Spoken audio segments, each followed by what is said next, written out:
What's going on, guys? Bassin' Up Mafia here, coming at you with a new video. In this week's video, we got something a little different for you. I know I say that a lot, but in this one, I have a couple clips from earlier in the year that I had saved from reels. This is part of the footage that all got ruined and lost when I dropped my one hard drive. So this is stuff that I luckily had saved because I was making reels with on Instagram. So luckily these are just a few clips that I had saved to make reels with. Didn't have everything. Didn't even get the weight of the biggest fish, which was an absolute beast. It was one of the biggest smallmouth that I caught this year, especially before we went to the St. Lawrence. Still, all but beat my biggest St. Lawrence smallmouth too, so that's saying something for a little Pennsylvania lake. But catch some big fish in this video, and at the end I'm going to break it down for you. The key to really catching these smallmouth out here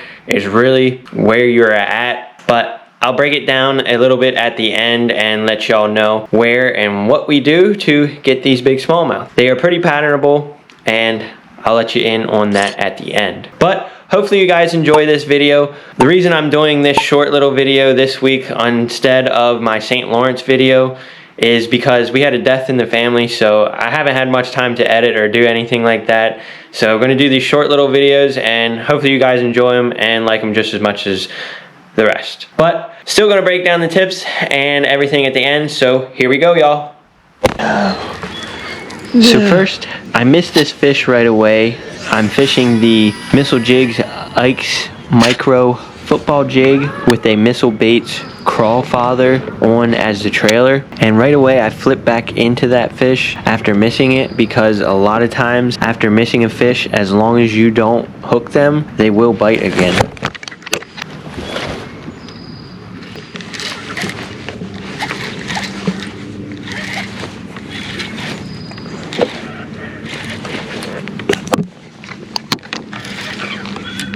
Oh man, this is a big one, guys. Oh, it's a big smallie.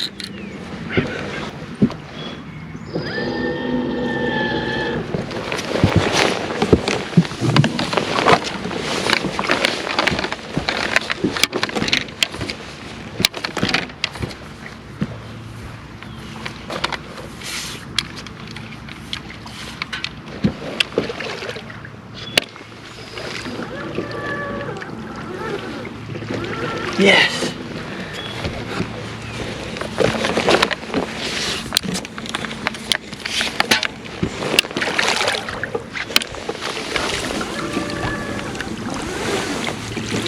Yes! Another huge smallmouth. Look at that big old smallie, guys. There's another big old beautiful smallmouth from out here in Marburg. That is a beaut. Look at that giant. Let's get a weight on her quick.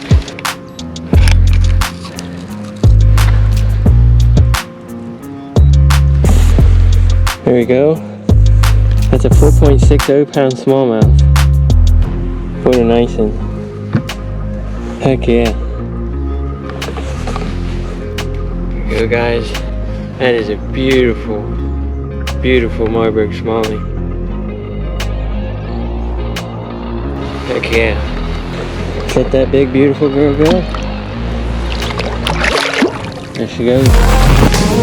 Now for the next fish, this was one of the biggest smallmouth that I've caught of the year, and this one I'm fishing the Missile Jigs Ike's Mini Flipping Jig in the Fire Crawl color with a Gee Crack Bellows Crawl on as the trailer. Got it.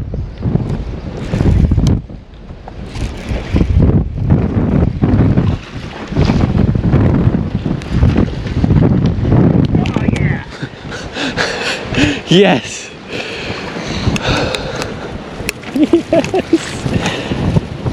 He's still mean. A little feisty. Heck yeah, guys. Look at that big, beautiful smallmouth. That is a brute. That is what we came for.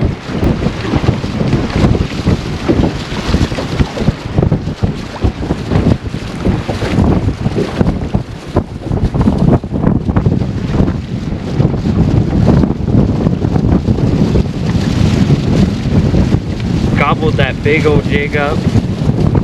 Look at that fruit, guys. Heck yeah. Finally got this fish. And the hook popped right out. Beautiful, beautiful big smallie go. Let him go on this side so he can go back to his bed. Here he goes. Smallies hate red. Evidently. They, this is what I caught all them ones on the St. Lawrence on. That crawl. Not this jig, but that crawl. A lot of times you would get a smallmouth that wouldn't hit nothing and didn't want to eat. You threw all kinds of stuff down in there to them. As soon as you threw this red crawl down to it, they grab a hold of it right away. Well guys, here we are at the portion of the video where I break it down a little bit. So this day, well, these days, we were on a really good pattern out at the lake. The lake was super full this year in the early part of the year, so a lot of fish were up shallow and shallower than they typically hold on Marburg. There was a lot of exposed shoreline cover that was in the water, a lot of debris, brush, and bushes that aren't typically in the water, so there's a lot of bigger fish pushed up shallow that aren't typically up that shallow. I was doing a lot of flipping around shallow cover around the lake early in the year with small jigs and beaver style baits, and absolutely wrecking largemouth and smallmouth. Now the smallmouth though are very key to where they hold, and out at the lake they really like to hold around a lot of the shale bottom areas. And some of you might be like, well, the whole bottom of the lake out there is shale and rock everywhere.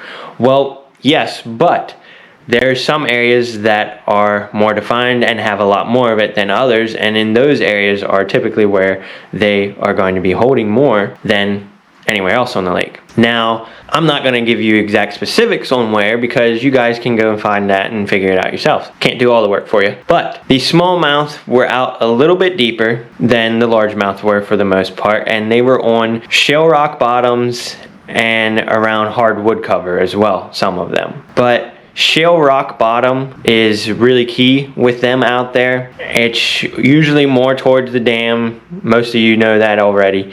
It's usually more towards the dam. That's typically where you'll find a lot of that more shale style bottom. There's some other places on the lake as well, but for the most part, it's down towards that end of the lake. Now, the other thing that I was doing as well with a lot of these fish was flipping a little jig, and both of these fish came on the jig. The first one I had missed and then threw back to the area where I'd missed that fish and then caught him luckily. And the second I had threw out with the red jig and caught that one. Now, a lot of times this time of year, early in the year, when the bass are doing their spring transition and starting to come up shallow and do all their stuff for the spawn. This was really early before the spawn started too, mind you. But these fish were first starting to move up shallow.